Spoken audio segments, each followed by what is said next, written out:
on Articles 2, 14, and 16. Majority Leader.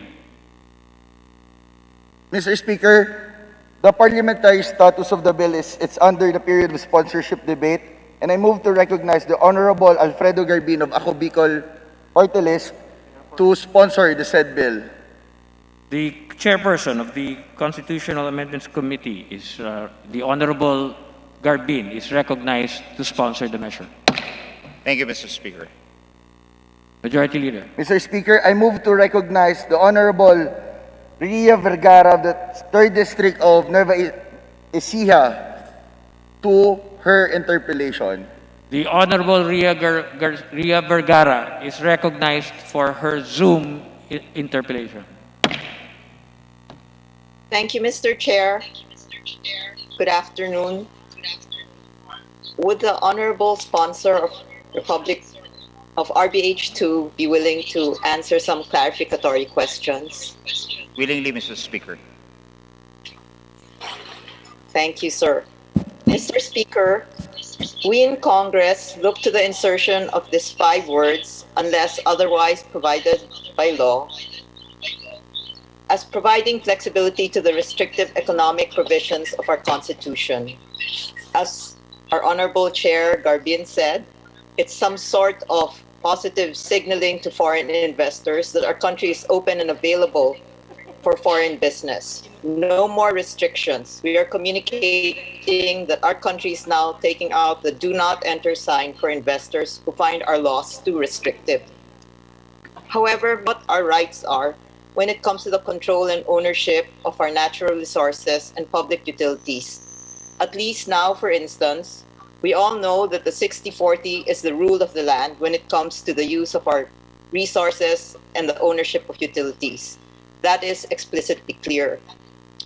The phrase endangers the safeguards of our 1987 Constitution has put in place for our national patrimony and economy. And while I agree with our honorable sponsor that we want our Constitution to be resilient to challenges so we are able to seize opportunities when they come, I also believe that our Constitution must be clear, transparent, and participatory. And so my question, honorable sponsor, Mr. Speaker, is how do you, sir, envision balancing interests which are upholding our national identity and patrimony on the one hand, and on the other, the ultimate intent of opening up our economy to higher foreign participation and control?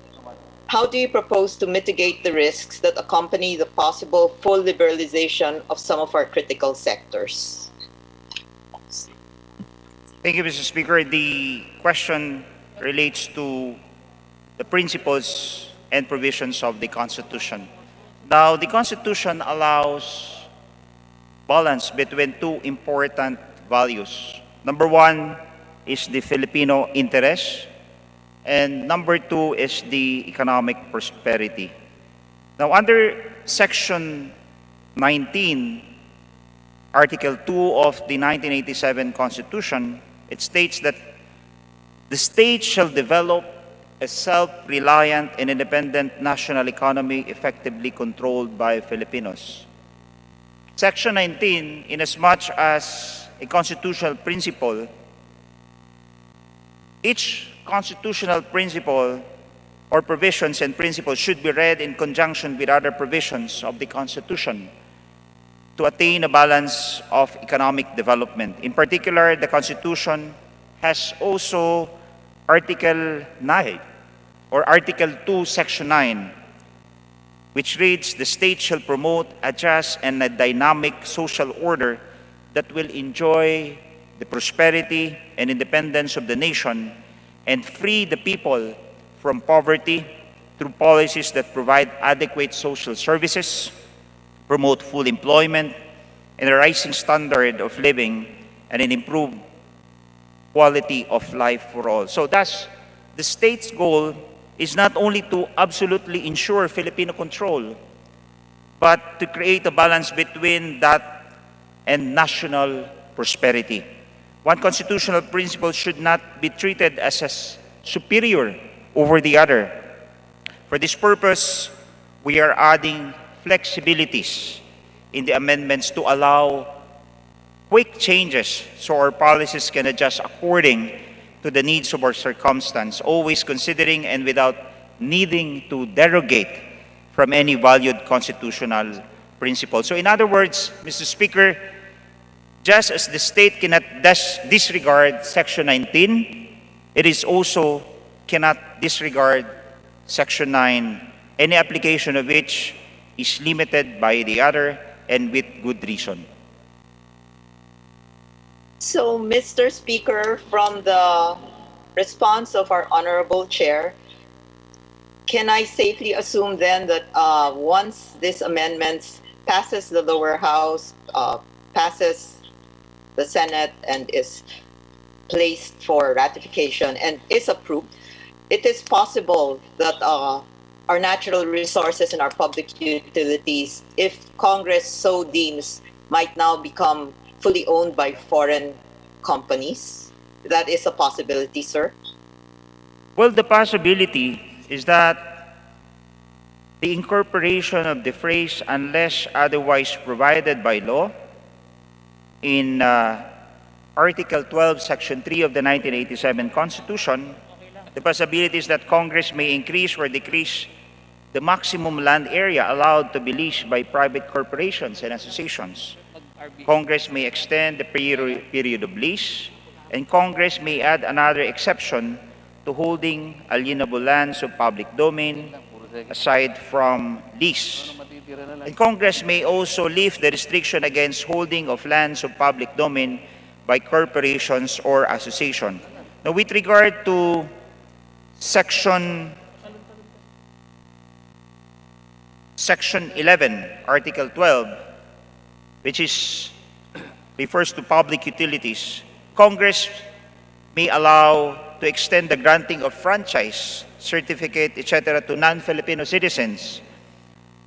Congress may increase or decrease the Filipino ownership requirement, qualified corporations and associations, and Congress may not authorize a franchise, certificate, etc. to be exclusive in character or extend the period to more than 50 years. So that is the implication of the incorporation of the phrase unless otherwise provided by law in those specific provision to which I have mentioned, if ever this will be approved by the sovereign Filipino people.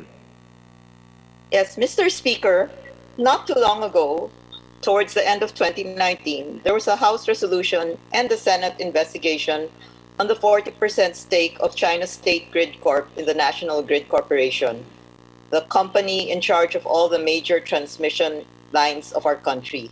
The issue of the Senate investigation was Chinese interference in our energy sector. The Senate was concerned about our country's national security, and Senator Gatchalian even promised that the power grid's operation would be closely monitored and would remain in the hands of Filipinos. I'm worried, Mr. Speaker, that with this amendment, we are clearly changing this long-standing policy. Does the economic benefit outweigh the national interest?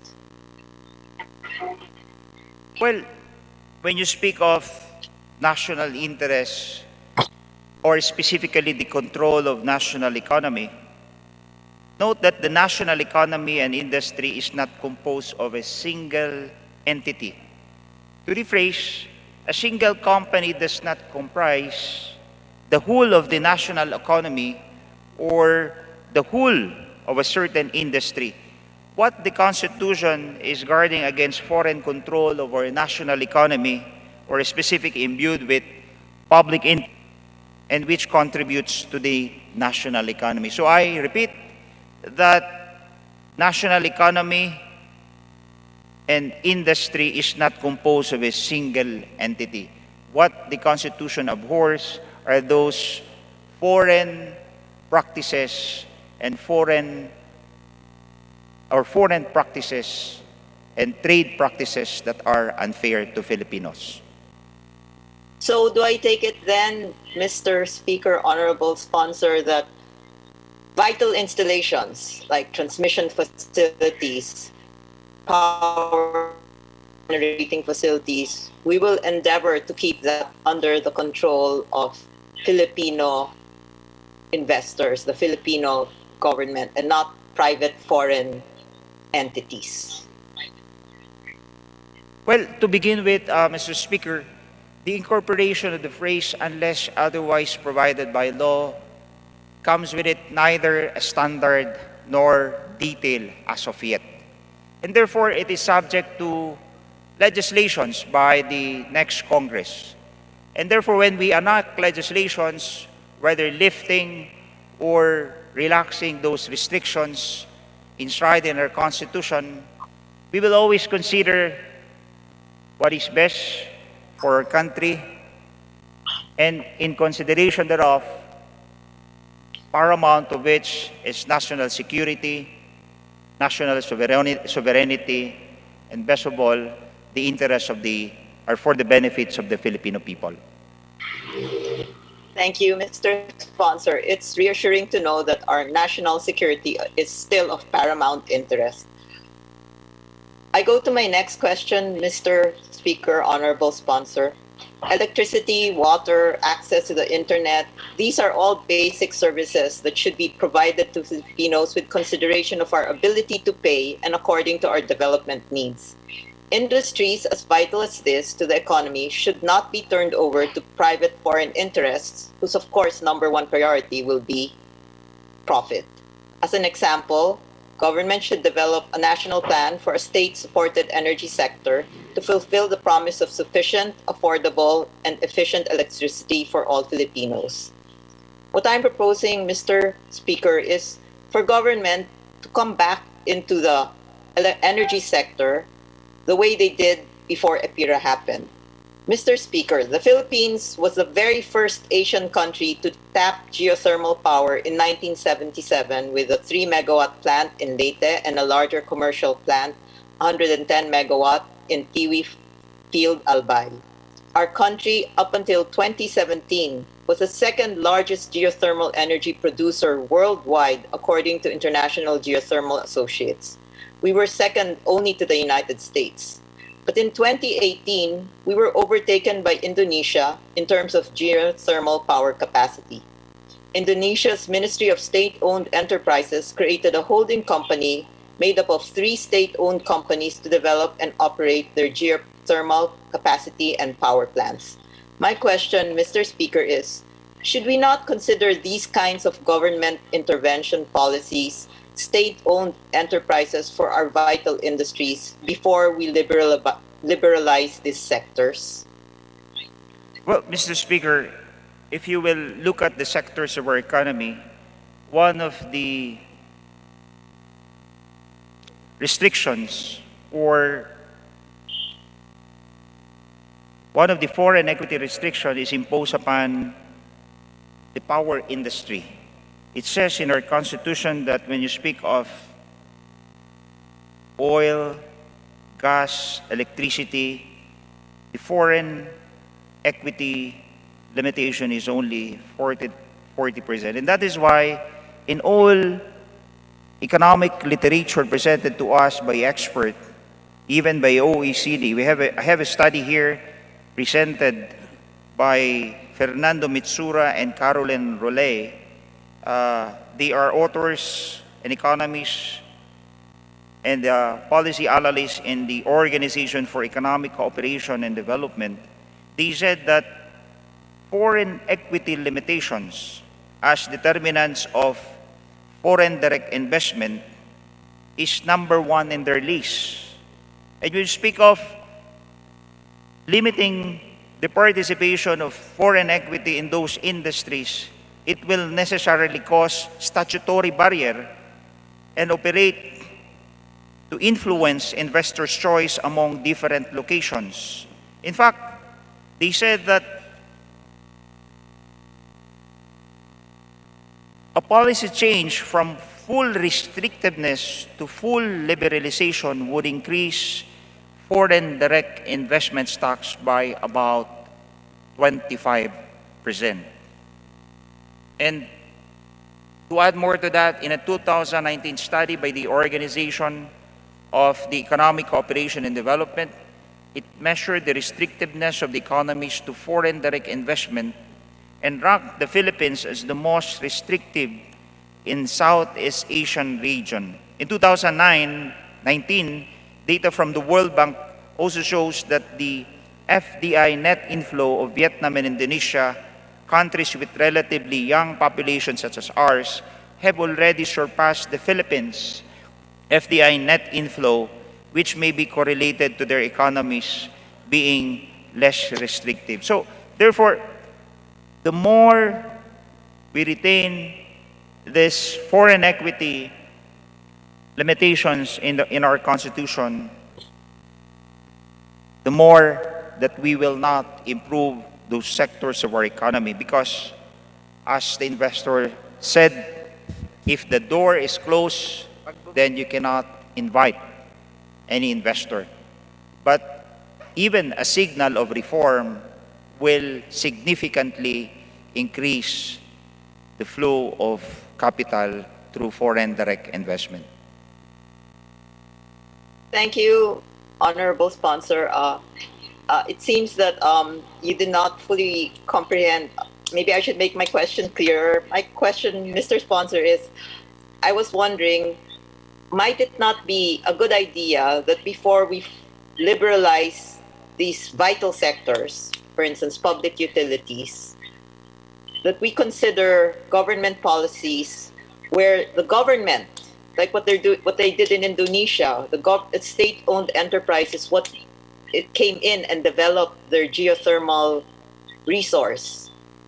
Are we then going to allow just foreign investors to develop our natural resources? That was the question, Mr. Speaker, honorable sponsor.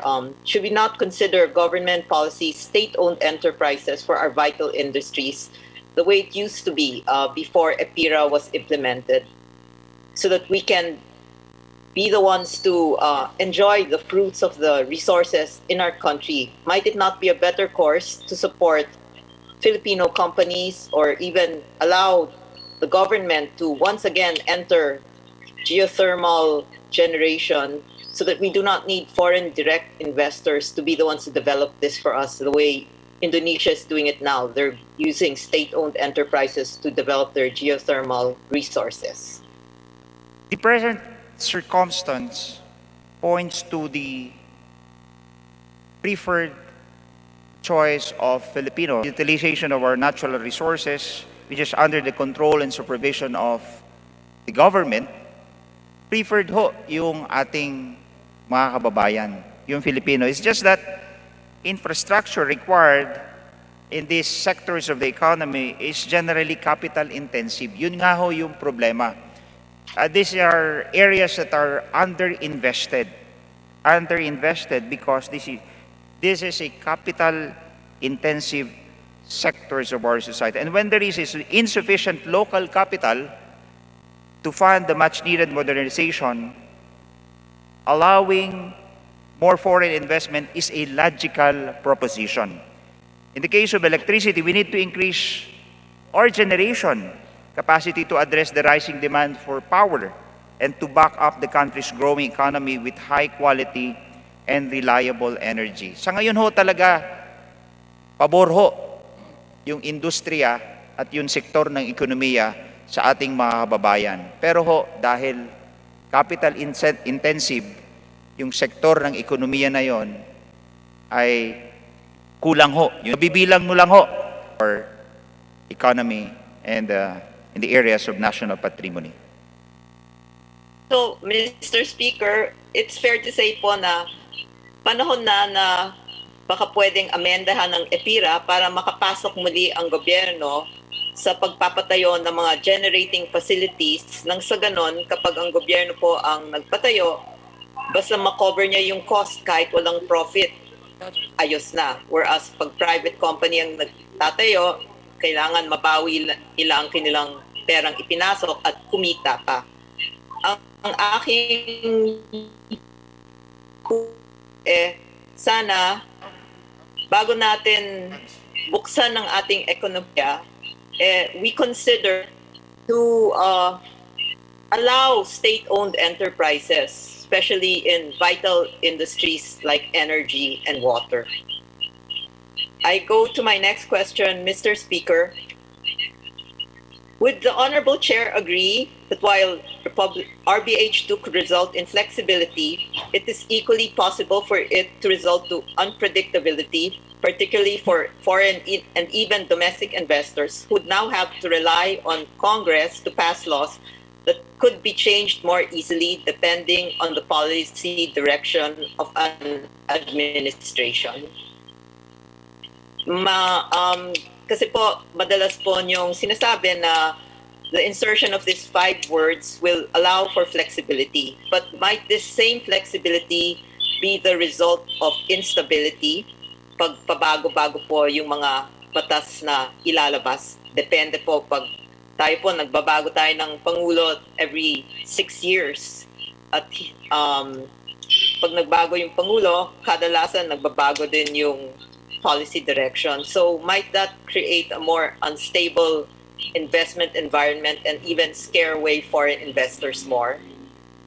Well, that's the beauty of RBH2. It provides flexibility on the part of Congress to enact legislation that will respond to the present economic and technological condition.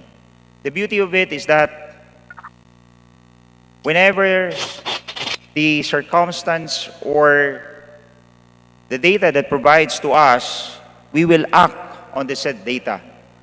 In the same way that we acted in passing CREATE, in proposing the Trade Liberalization Act, in pursuing the Fiscal Incentive and the Public Service Act, this is also the intention of the RBH2, to be attuned to the needs of time.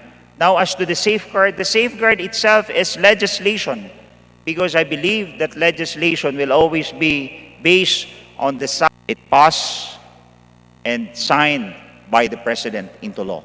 So this is the safeguard legislation. So, Mr. Chair, Honorable Sponsor, you're not worried that every 6 years we have a new administration.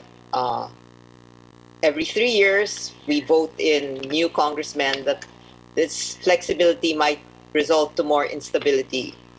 But that is something you consider too.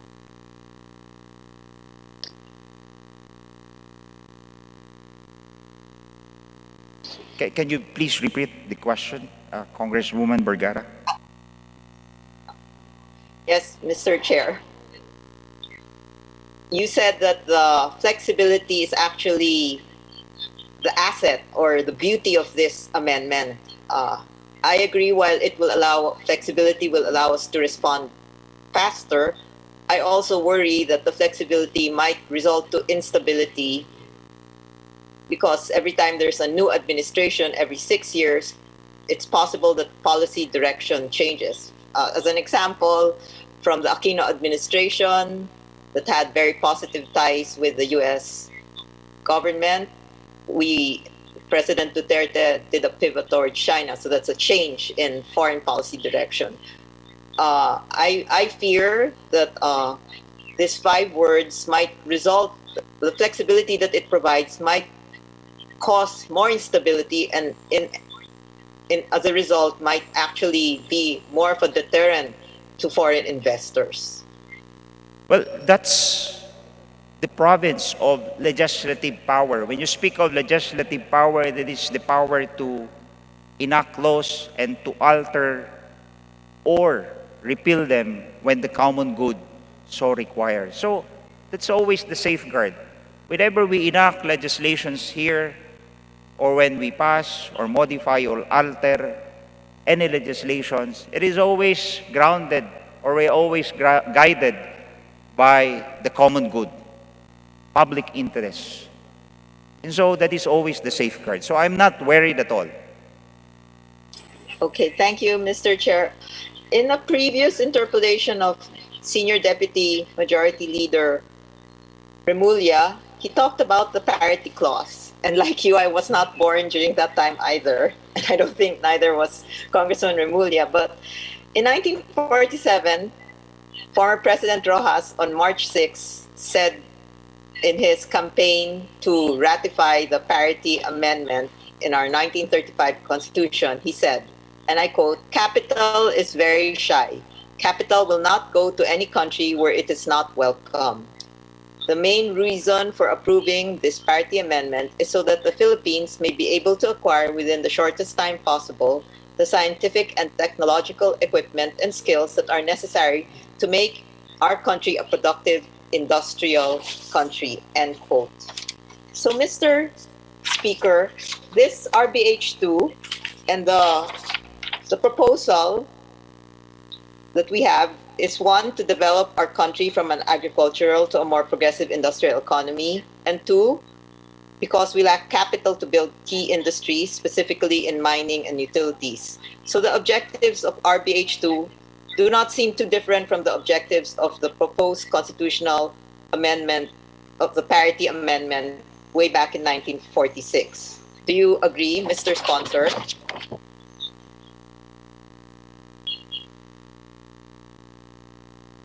Pasensya na ho, hindi ako familiar masyado nung parity agreement in Okay, 1946. In a nutshell, yung parity agreement po, they wanted to amend our 1935 Constitution to allow Americans to have the same rights to our public utilities and natural resources as Filipinos.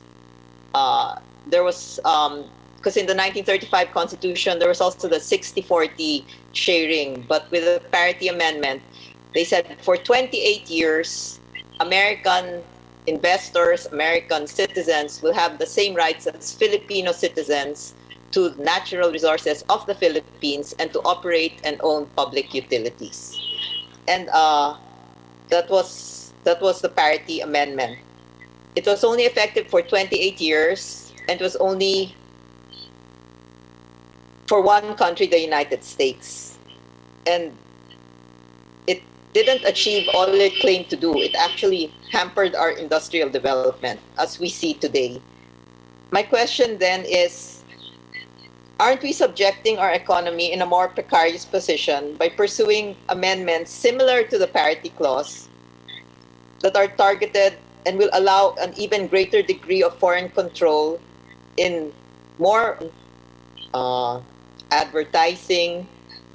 So my question, Mr. Chair, is if the parity clause of 1946 did not help our country at all, and it was for a fixed amount of time, only 28 years, and only opened our country to one nation, the United States, di po ba country, I guess, that we have positive relationships with, and there's no time limit of 28 years. Although, again, as you mentioned, we can legislate and we can change as we deem necessary as we go forward.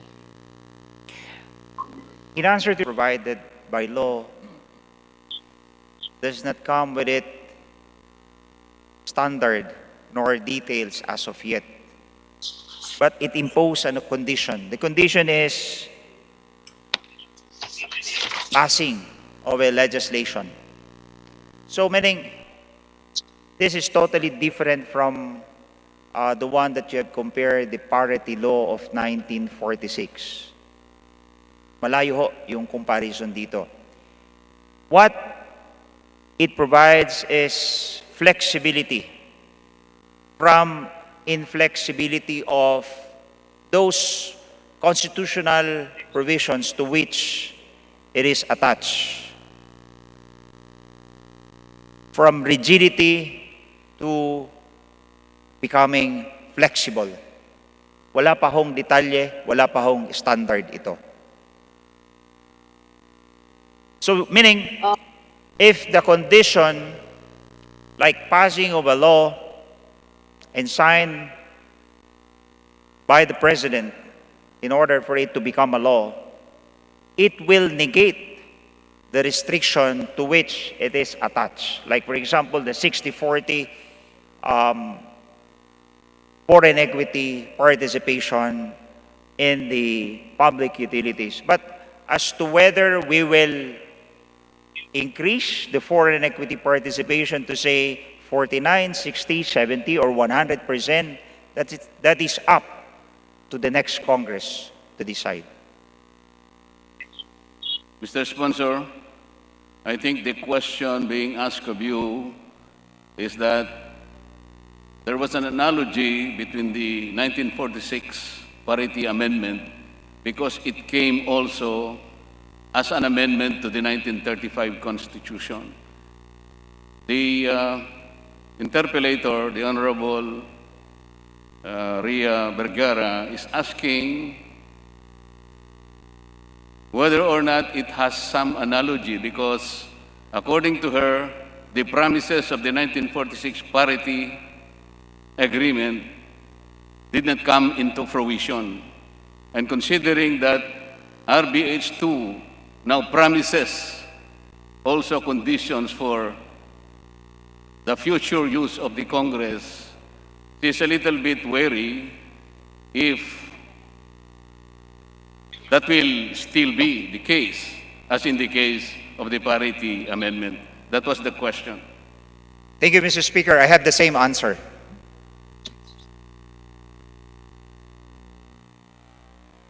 Thank you, Mr. Speaker. Mr. Sponsor, the parity amendment, I fear, is very, if we should use the phrase unless otherwise provided by law to allow for majority ownership of our natural resources, public utilities, mass media of 1946. And that is really my concern. I mean, there's a saying that those who do not know their history are condemned to repeat it. And I do not want our country to repeat that history in the 21st century. My last question, Mr. Speaker, Well, Mr. just Chair, brief is, our, the restriction in the foreign investment as we found it in concept. The circumstance that we have now is different from the prevailing circumstance that we had in the 1946 or in the year 1946. And this nationalistic concept in public utility Filipino business, in the exploitation of natural resources, would have been good if only the Philippines is able to collect those royalties or appropriate royalties in those underserved or underinvested areas of our national patrimony. The restriction on the employment of foreign professionals is likewise deprive Filipinos of knowledge transfer from their foreign counterpart as well as employment abroad. The limitations of ownership in education institution is surely obsolete, whereas in mass media, ganun din po. We have CNN, foreign publications are being sold in all the stands in all malls, supermarkets. So meaning the limitations of foreign equity, I think, is a nationalistic concept that is already outdated.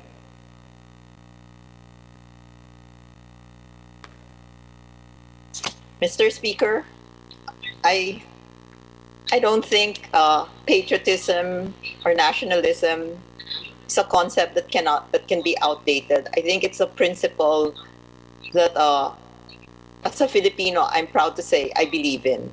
And I'm not yet certain on what side of the fence I will fall on RPH2, and that's why, Mr. Speaker, Honorable Sponsor, I'm asking this clarificatory question so I can make an informed decision when it comes to voting.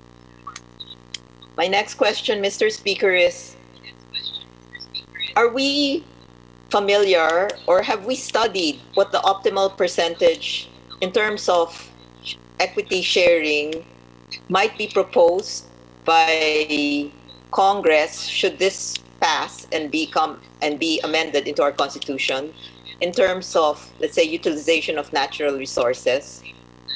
Do we have any idea if we will be going against the 60-40, the assumption is it's restrictive, so it will be definitely more than 60-40. Is there any study on what the ideal sharing would be that will be both good for our country and good for the foreign direct investors? Well, Mr. Speaker, Are those some things that we still need to? Mr. Speaker, in response to the query, the global average for foreign equity participation in the sectors in mining, oil, gas, electricity, waste management, water supply, transportation, telecom, media, education, accounting, range from 68 to 99%. But we in the Philippines, we limit most of the public utilities on equity participation to 40%. Again, uulitin ko po.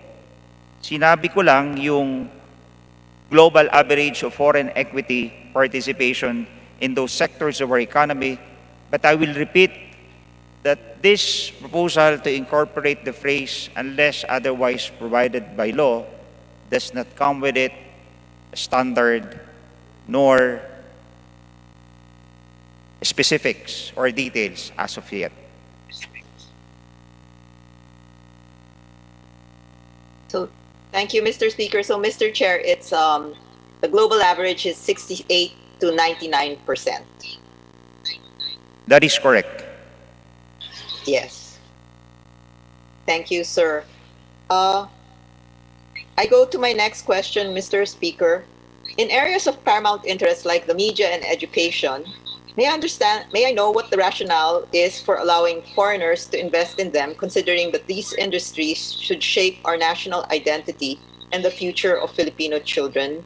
Shouldn't we make those decisions and not foreign investors? I speak specifically of education and mass media.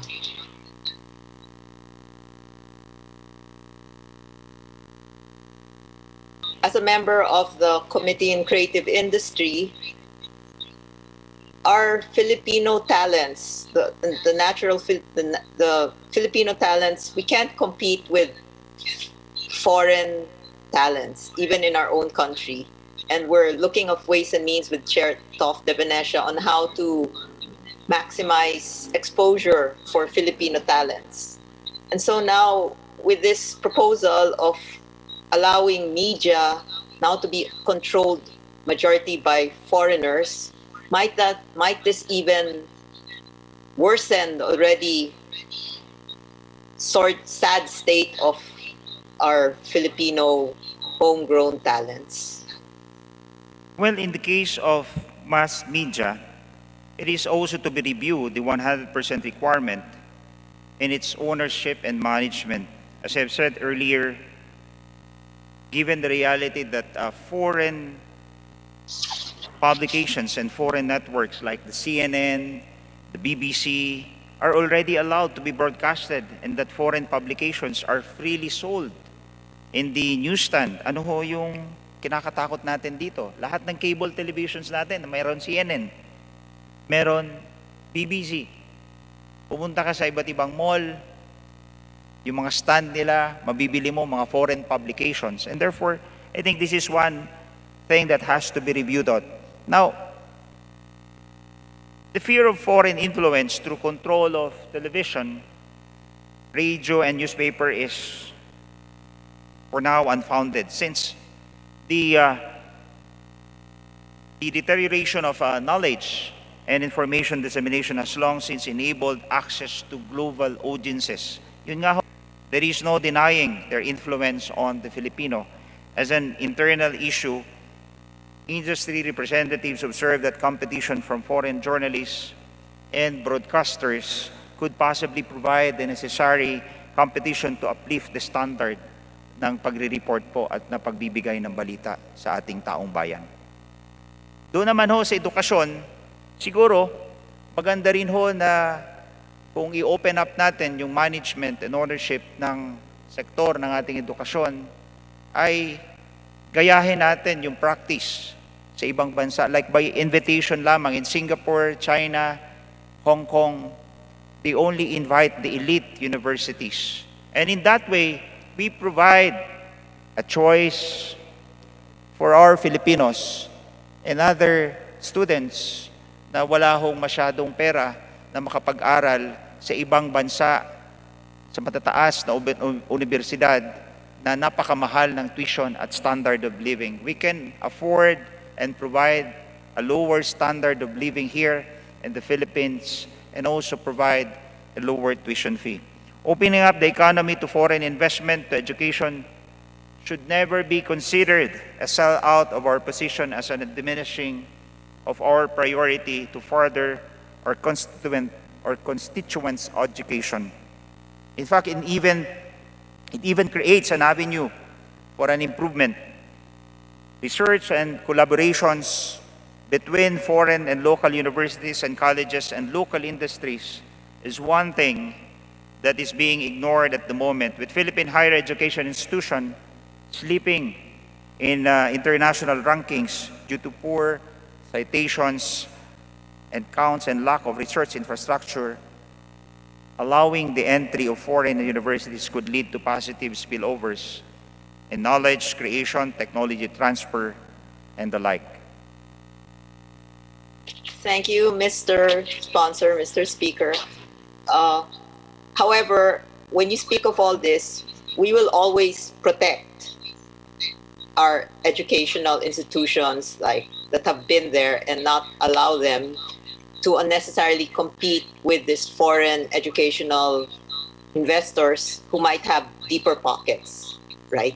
I mean, we're not going to wake up one day and find that almost all of our educational institutions are now being run by foreigners because they're the ones with the capacity and the funding to do it properly. We will protect our existing universities always. I totally agree with you, Congresswoman Vergara.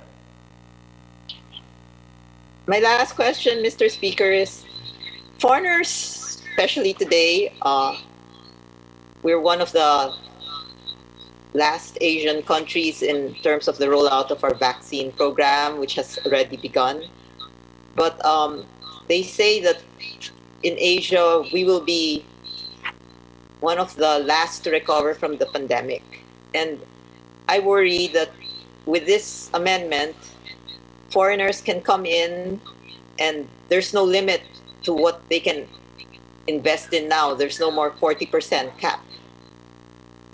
Could you give me an idea, sir? You're a lawyer, I am not.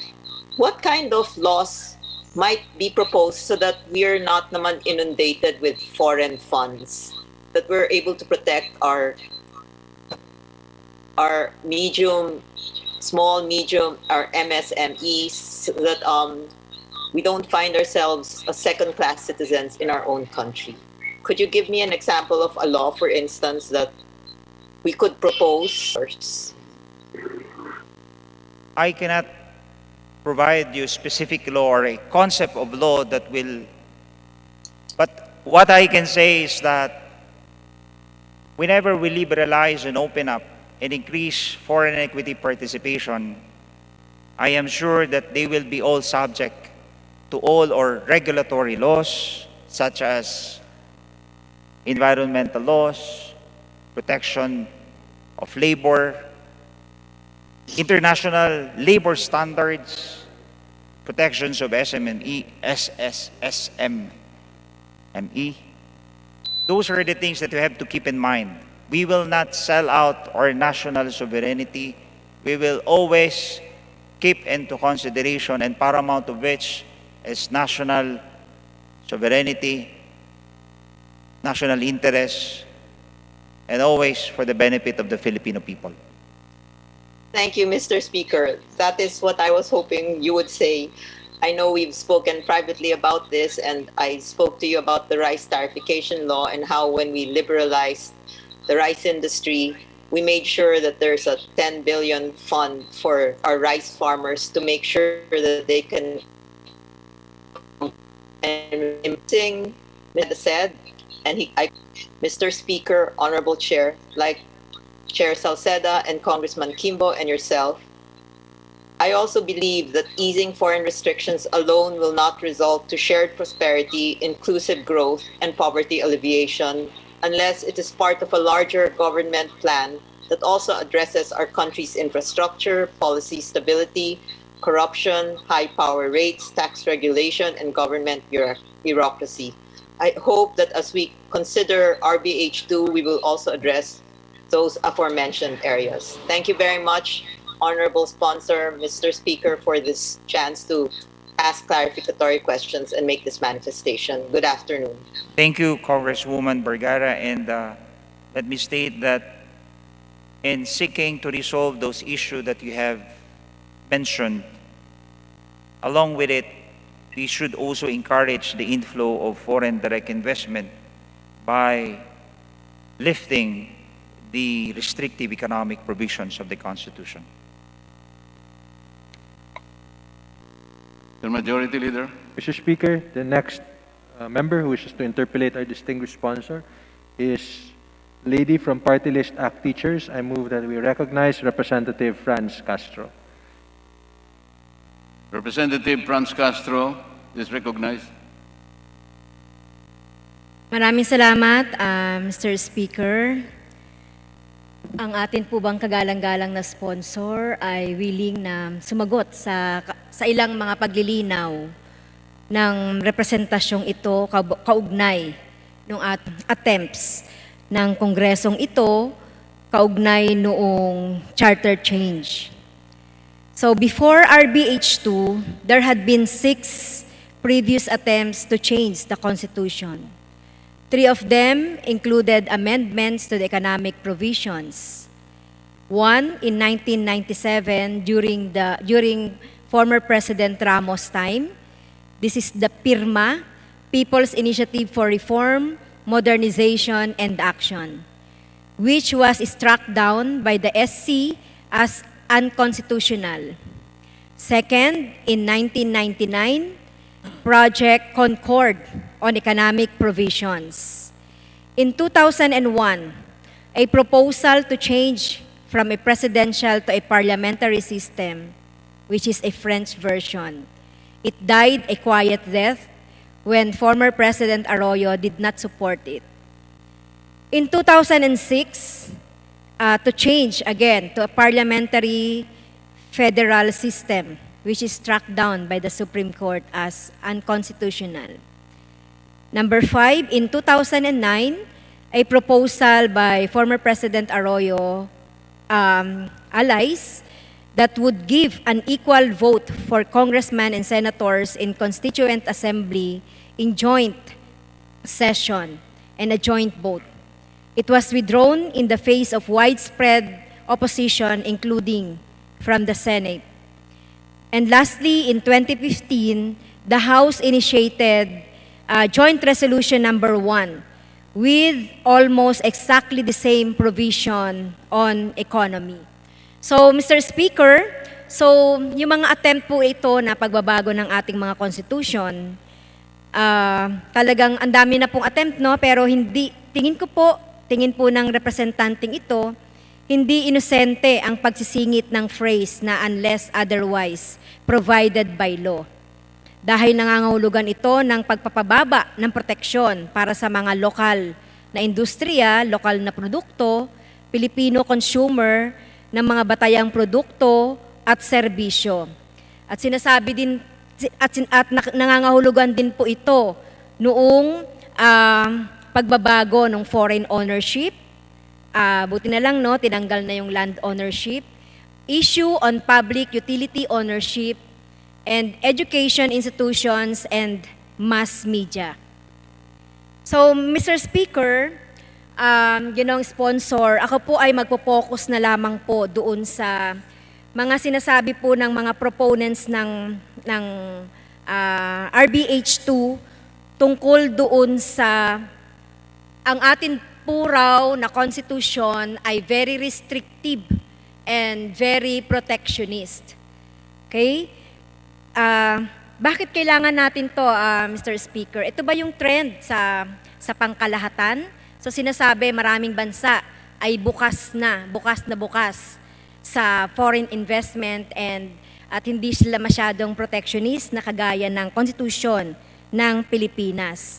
So hindi po nababanggit itong mga sinasabi nating bukas na mga ekonomiya ng ibang bansa katulad ng Vietnam and China. Sinasabi po natin na yung China and Vietnam have opened up their economies now, but they are leaving one very important fact, that these countries first implemented nationalist industrialization and genuine land reform na hindi pa po natatamo ng ating bansa hanggang sa kasalukuyan. Meron po ako, Mr. Speaker, ginong sponsor na PowerPoint presentation na kung saan pinabubulaanan natin na ang mga bansa ay very open at hindi sila nagre-restrict at yung protectionism na konsepto ay wala dun sa ating sa iba't ibang mga bansa. In fact, Mr. Speaker, ginong sponsor, parami ngayon ang ating iba't ibang mga bansa at nag-geared toward protectionism sa kanilang ekonomiya at sa kanilang bansa. Pwede May ho makuha ko request, muna kung ano yung, Mr. Speaker, pwede ko po muna makuha kung ano yung tanong ng ginagalangan natin. Yung ating constitution ay very restrictive. At papakita ko po, Mr. Speaker, ano ba yung pandaigdigang trend patungong proteksionismo sa iba't ibang mga bansa. Next slides. Maraming bansa na ang nagpapatupad ng protectionist measures gaya ng mga batas at regulasyon para pakitirin ang inbound foreign investments, non-tariff barriers gaya ng import quotas o embargoes, mas agresibong financial at di-financial na suporta para sa lokal na MSMEs at mga susing industriya at iba pa. Ang nasabing protectionist measures, Mr. Speaker, ay may katangiang short-term at long-term. COVID-related, gaya ng pagsiguro sa produksyon at supply ng pagkain, PPE at medical equipment and devices, at iba pa. The priority today is to produce more in Europe and France. Ito po yung sinabi ng presidente ng France na si President Macron tungkol sa layuning abutin ang self-sufficiency sa medical equipment sa loob ng 1 taon. There are also measures implemented by Asian and Pacific countries buong 2018, Mr. Speaker. 27 for liberalization, 11 for restriction, regulation, 3 yung neutral. Buong 2019, 32 for liberalization, 7 for restriction, and 1 for neutral. At nitong Enero hanggang Oktubre 2020, 19 for liberalization, 9 for restriction, and 1 neutral. Ano po ang ibig sabihin nito, Mr. Speaker? Kumukonti ang pinatutupad ng mga bansa sa Asia-Pasipiko para sa mga foreign direct investment noong 2020.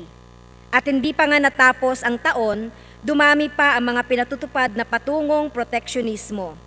Samantala, halos consistent ang bagong neutral policies. Ito po yung Asia-Pacific Trade and Investment Trends 2020 and 2021. UN Economic and Social Commission for Asia and the Pacific o yung UN-ESCAP. Measures implemented by Asian and Pacific countries like Mr. Speaker sa Korea, sa Nepal, Australia at Russia, 1 protectionist measures each. In India and New Zealand, 2 protectionist measures each. In Vietnam, 3 protectionist measures, and in Japan, 4 protectionist measures. Sabing ganon doon sa pag-aaral ng UN-ESCAP, new restrictive measures in 2020 were introduced in Australia, India, Japan, New Zealand, and the Russian Federation. These restrictions has all been implemented since and in response to the COVID-19 crisis and have focused on intensified screening of foreign investments and on protecting domestic capacity in the healthcare, pharmaceutical, and medical devices industry segments. Mr. Speaker, ayon din po sa UNESCAP, bumabagal globally at regionally ang pagpasok ng mga bansa sa International Investment Agreements o yung tinatawag nating IIAs simula noong 2017. Pakaunti ng pakaunti ang bagong IIAs o multilateral treaties or agreements. Sa buong mundo, pinakamababa sa loob ng 37 na taon ang kabuang bilang ng mga IIAs in force. As of August 20, meron lamang pong 2,662. Samantala, 3 taon na nauungusan ang newly signed IIAs ng terminated IIAs o yung mga natapos o sinara o pinutol ng mga agreements. Ganito rin ang trend ng pagliit ng bilang ng termination ng bilateral investment treaties sa buong mundo. Ayon naman po, Mr. Speaker, sa mas updated na datos ng UN Conference and the U20 to December for investment, yung sa for FDI. Finland, France, Germany, Hungary, Korea, New Zealand, Poland, Russia, Slovenia, stricter and or broader investment screening regimes. Sa Italy naman po, expanded any foreign investments. Prior notification to 1% from 10% for foreign investment in listed Japanese companies relevant, including insurance, telecommunications, and ICT service. Kailangang may Kenyan citizen ownership sa mga ito. Iba pa pong mga halimbawa, Mr. Speaker, sa Oman, list of activities that are prohibited for foreign investors, parang foreign investment negative list sa atin, with the aim to promote local products and domestic entrepreneurship. In United Kingdom, expanded the legal grounds for the government to intervene in certain mergers. In Vietnam, pinakaunang negative list sa bansa, plus yung Decree number 37, March 2020, para sa market access and incentives para sa mga lokal na business, lalo na sa mga SMEs na apektado ng COVID. Almost all new investment regulations or restriction address national security concerns as more and more countries become worried that domestic core assets and technologies may fall prey to hostile foreign takeovers in the wake of pandemic. 18 countries and economies, Austria, Canada, China, Finland, France, Germany, Hungary, Italy, Japan, Republic of Korea, Malta, New Zealand, Poland, Russian Federation, Slovenia, Spain, United Kingdom, and EU reinforce the existing FDI screening regime or newly adopted such mechanism. Okay? In Kenya and Oman and United States of America, introduced other types of restriction or restrictive measures. Dito po, Mr. Speaker, ginong sponsor, makikita niyo po yung ratio ng liberalization measures at protectionist measures sa buong mundo. Yung pong blue, yung pababang ratio po, no? Mantalang yung red po, yan po yung tumataas na mga policy protectionist measures ng iba't ibang bansa sa mundo. So mula po sa 2004 hanggang 2020, yung protectionist measures po na pinapakita rito ay talagang ginagawa ng iba't ibang bansa. Samantalang sa atin po ay kabaliktaran. So, kinumpirma ng pandemya ang kahalagahan ng pambansang industrialisasyon at pangangailangang suportahan ang lokal na namumuhunan at tugunan ang lokal o domestic na interes, lalo ng developing and undeveloped countries. So, Mr. Speaker, with this, ang tanong ko po sa ating kagalang-galang na sponsor, kung tayo po ay sinasabi natin na yung iba't ibang mga bansa ay very open and yet tayo ay very restrictive and very protectionist. So ano po yung mako-comment ninyo dito sa aking mga pinresentang datos as of 2020? Mr. Speaker, on the contrary, the economic literature presented to us by the OECD, the World Bank, and other international independent assessors suggests otherwise because those economic literature is predominantly in favor of liberalization. I think we can all agree to that. In fact, let me just present to you some of the advantages of liberalization. One is it promotes economic growth. Studies suggest that positive correlation between foreign direct investment and economic growth in developing countries. Number two is create employment opportunities. The generation of both direct and indirect employment is one of the most important effects of FDI or foreign direct investment, particularly in countries where capital is relatively scarce but labor is abundant. Lalong-lalo na ho dito sa ating bansa. It improves economic welfare. It seems to suggest that FDI is favorable to economic welfare, facilitates poverty reduction.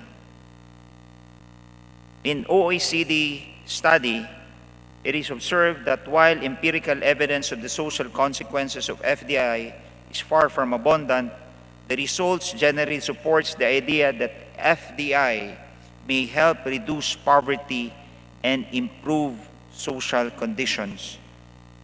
It also facilitates access to international market.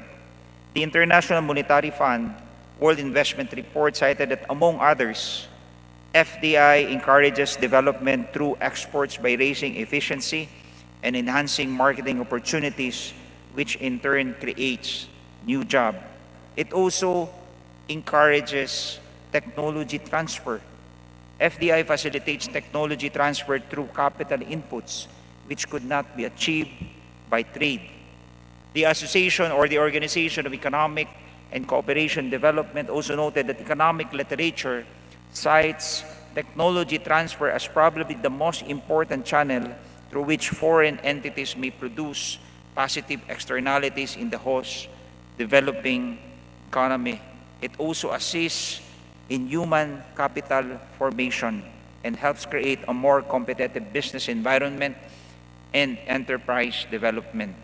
It also helps improve environmental and social conditions. These are the advantages of liberalization, of encouraging the inflow of foreign direct investment as presented to us by those independent assessors like OECD, World Bank, and other experts in the sectors of our economy.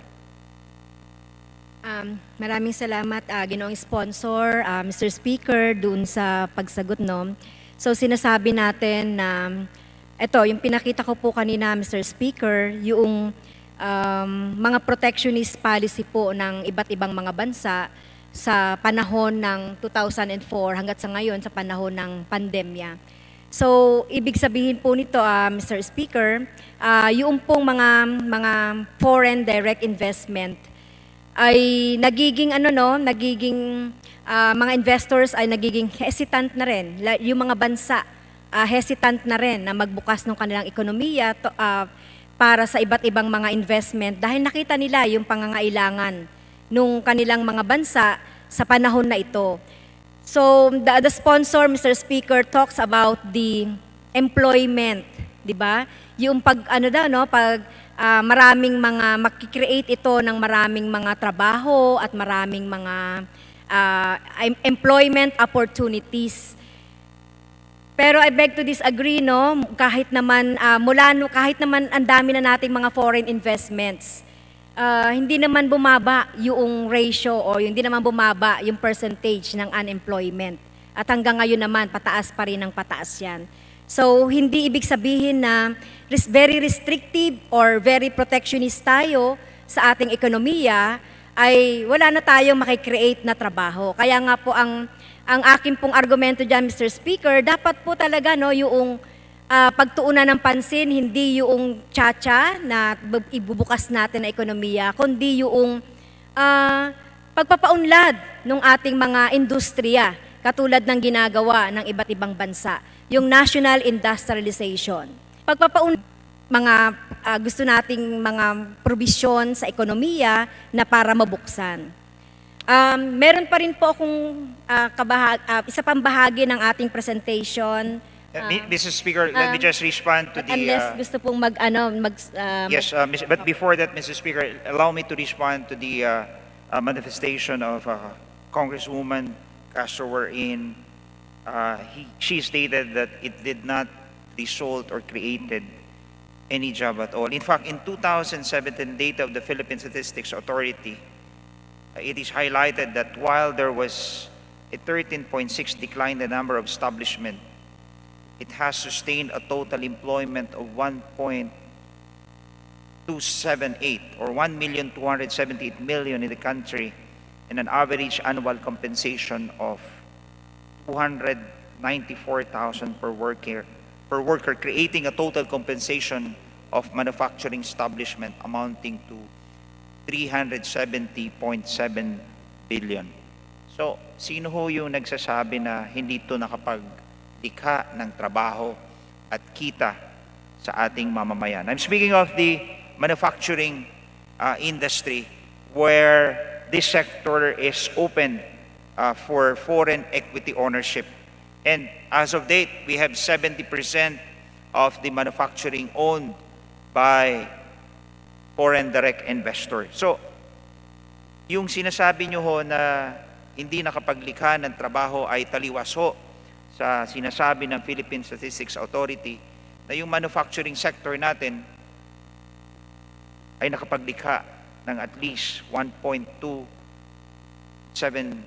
million jobs and an annual compensation of 294,000 per worker, the total compensation of manufacturing establishment amounting to 370.7 billion pesos. Thank you very much, Mr. Speaker, Mr. Sponsor. So yung sinasabi po nating data, no, so sa katotohanan po, no, yung kung titignan natin yung nililikhang trabaho noong so-called na mga FDIs at yung sinasabi nating mga manufacturing industry, kung titignan po natin ito, tignan natin yung sa kabuuan, ano ba yung kalidad ng trabaho? Ito po ba ay permanente? Ito po ba ay contract of service? At ito po ba ay yung po bang mga yung sinasabi nating yung kalidad ng trabaho o kalidad ng pamumuhay ng ating mga manggagawa ay na-attain po ba sa mga sinasabi nating mga trabaho na nilikha?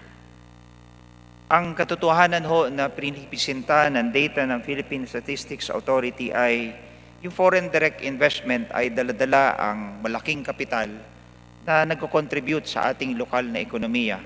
Daladala nito ay ang permanenteng or pangmatagalan na kapital that contributes to the local economy by paying taxes, so many taxes, business taxes, real property taxes, income taxes. It also brings advanced technology, management expertise, most importantly, technology transfer.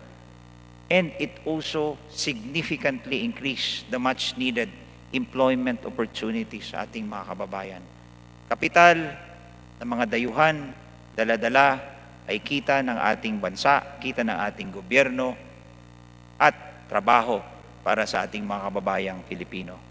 Taliwaso ito sa ibang pahayag na kung saan ito ay hindi naglilikha ng trabaho at benepisyo sa ating bayan. At sa katunayan ho, we are a country where our capital is scarce but we have an excess labor. Ano yung nangyayari? Dahil wala ho tayong oportunidad dito sa ating bansa, dahil in a freer and open economy, maraming investor, maraming namumuhunan, nandun yung oportunidad. And that's why yung ating one of the or in fact, the most restrictive economy in the world, where the restriction, only country, and so it resulted into foregone investment to the detriment of our working class, our excess labor, na walang ibang solusyon patungo sa ibayong bansa upang maghanap ng oportunidad. Kinatawang ito, no, doon sa argumento, nirerespeto po natin. Pero ang pag-measure po nung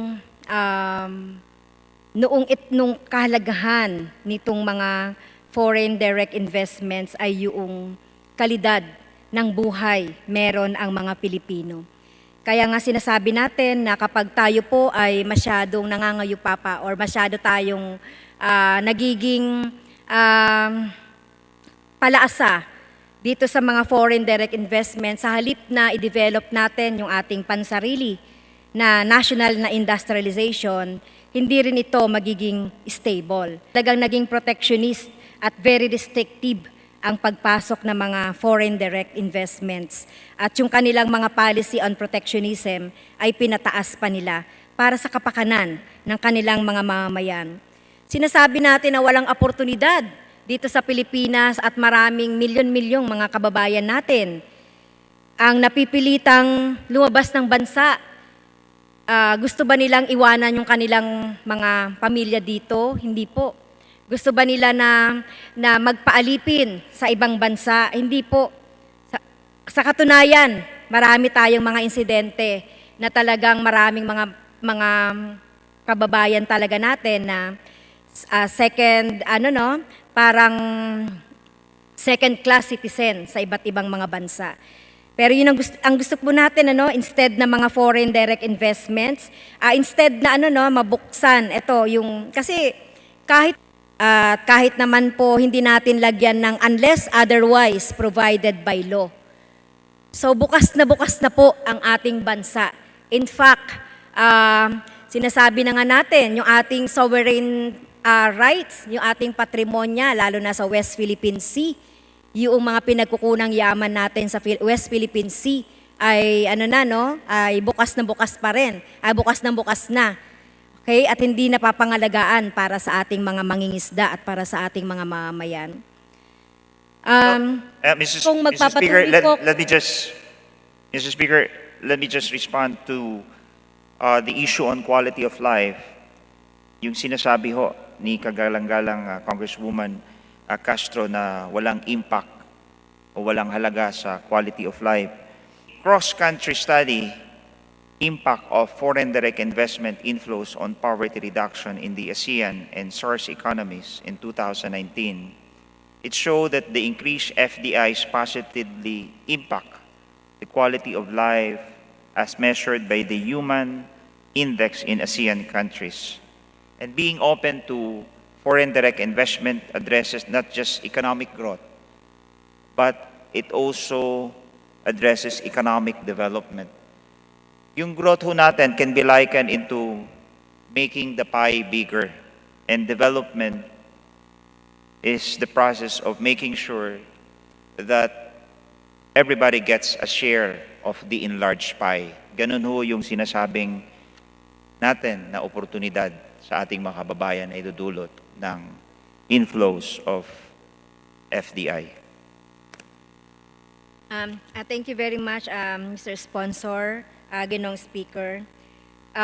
Nung pahintulan po ako ng sponsor, Mr. Speaker, itutuloy ko lang po yung isa po sa sinasabi ng ating sponsor at nagpapanukala nitong RBH2 investment at iba pang mga oportunidad para sa trabaho at iba pa.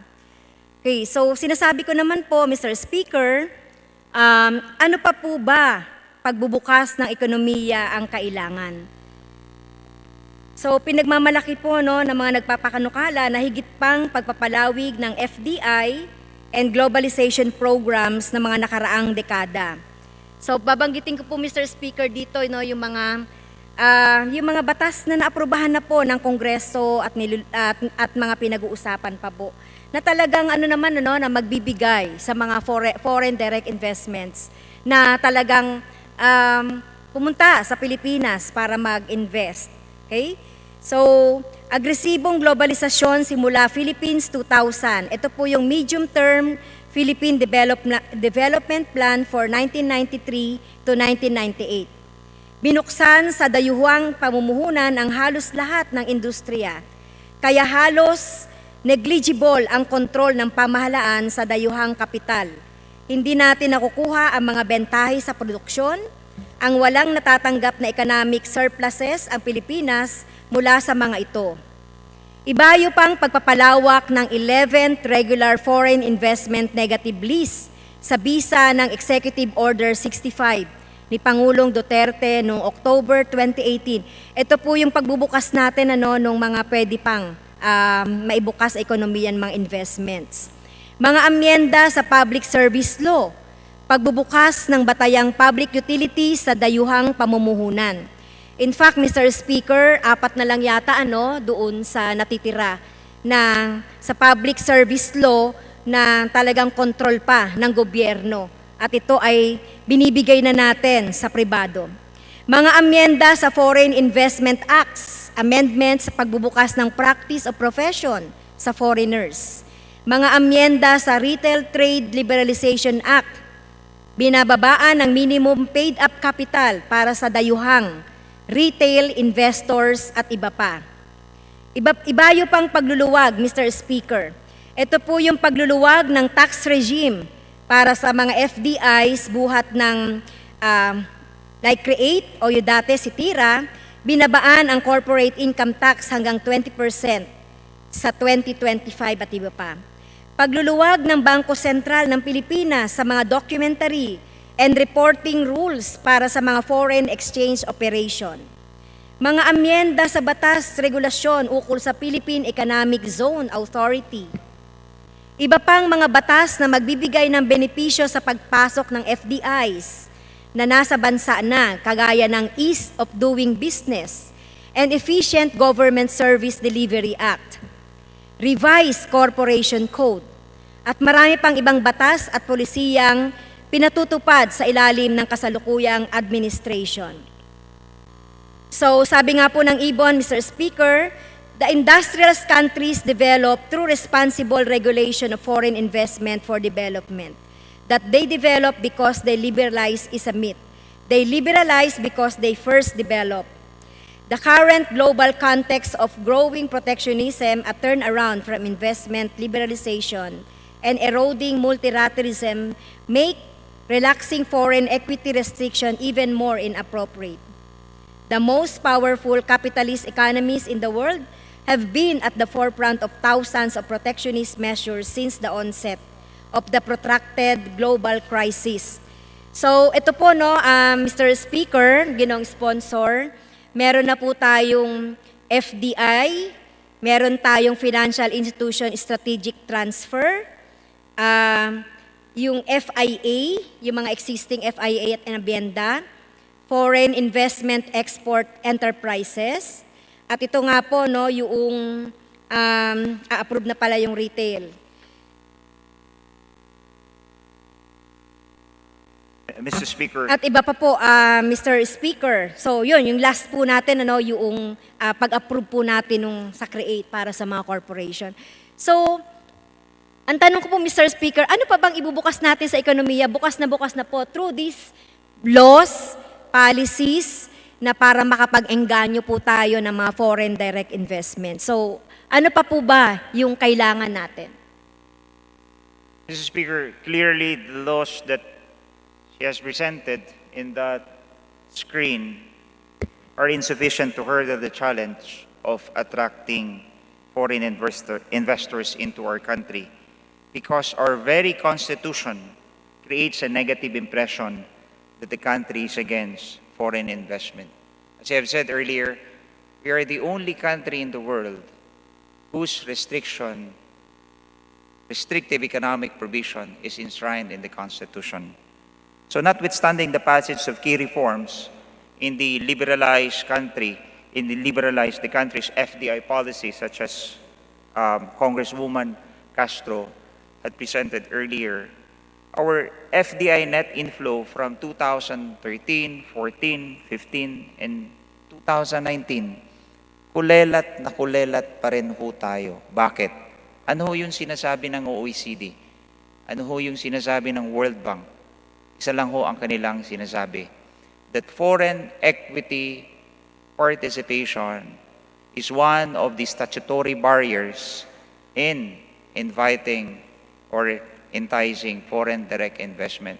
It really influences the investor choice of location between a freer economy and an open economy, and ours who restrict foreign equity ownership to 40%. Saan ho sila pupunta? Pupunta sila doon palagi sa freer and open economies such as Vietnam, Thailand, Malaysia, obviously Singapore, dahil ho bukas ang kanilang bansa pagdating sa pagninegosyo.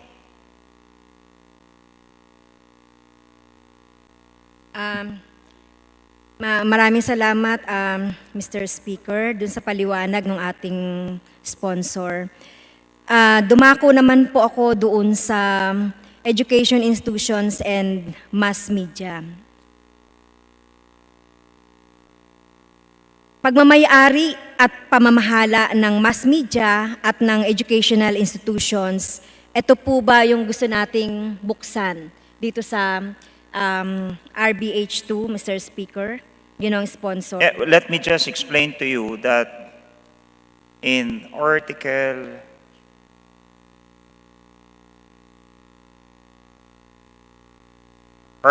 16, the insertion of the phrase unless otherwise provided by law in the said article, specifically section 11 thereof, means Congress may allow non-Filipino citizens to own and manage mass media, and Congress may increase or decrease the percentage of Filipino ownership requirement for corporation or association that may own and manage mass media.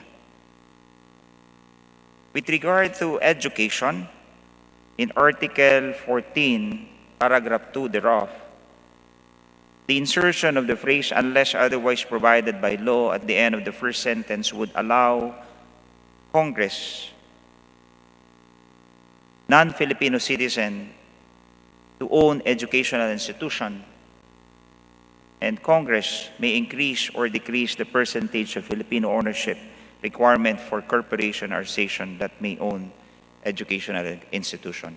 That is the effect of the incorporation of the phrase unless otherwise provided by law.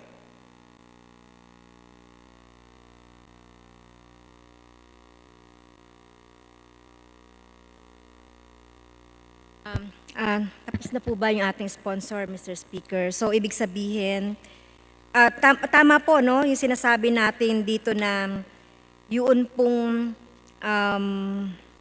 ownership at saka yung management ng eskwelahan ay ay ibubukas doon sa dayuhan. Kanina po doon sa interpellation ninyo po with Representative Vergara, binabanggit niyo po na magkaroon din ng opportunity yung ating mga estudyante na makapag-aral sa foreign countries sa pamamagitan ng pagbubukas nito sa ating bansa ng mga educational institutions. Mabibigyan ng opportunity po instead na pumunta sila sa ibang bansa. Instead na pumunta po sila sa ibang bansa, kapag bukas na po yung ating mga educational institutions, ay dito na. Tama po ba yung binabanggit nyo kanina?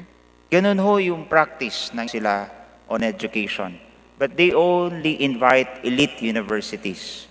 In the same way that they invite elite universities, they also afford their citizens to avail of low tuition fee and low standard of living. Meaning, hindi na ho pupuntang abroad. Like, for example, yung ibang kasamahan natin na nagpapaaral sa abroad. Ang mahal-mahal ng standard of living abroad. Kilala niyo ho ba kung sino yung isa niyong kasamahan niyo na nagpapaaral sa abroad? Ang mahal ho ng standard of living sa abroad. So instead of sending them abroad, we might as well invite those top universities here in the Philippines elite universities to put up their campus here so that those students within the region, we can invite them and we can afford them a lower and better standard of living and not spend so much on tuition fees. Yun ho yung logic behind allowing foreign elite universities to come here in our country. Okay. So, sa palagay niyo po ba, ilan po bang porsyento ng ating mga mamamayan na gustong pumunta at mag-aral sa abroad? Marami ho. Para buksan sa foreigner itong ay ating mga educational institutions. So ilan po ba yan? Yan po ba ay kakayanin ng ating mga mamamayan? Yan po ba ay kakayanin noong mga nasa rural areas?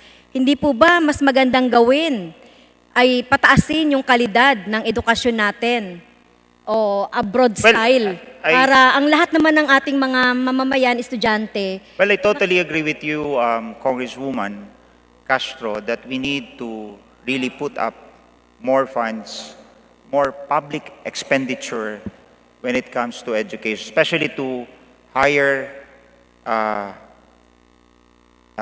education, institutional education. Aside from opening it up to foreign educational institution. Tama po kayo. Talagang dapat maglaan tayo ng napakalaking salapi pagdating ho sa ngalan ng edukasyon. Okay, so in terms of yung pakinabang po sa ating mga mamamayan, so naninindigan po ang kinatawang ito na hindi po ito sa pangkalahatan at para doon po sa mga mamamayan nating mga mahihirap. Ang panukalang buksan ang mga educational institutions sa pagmamay-ari at pamamahala. Okay?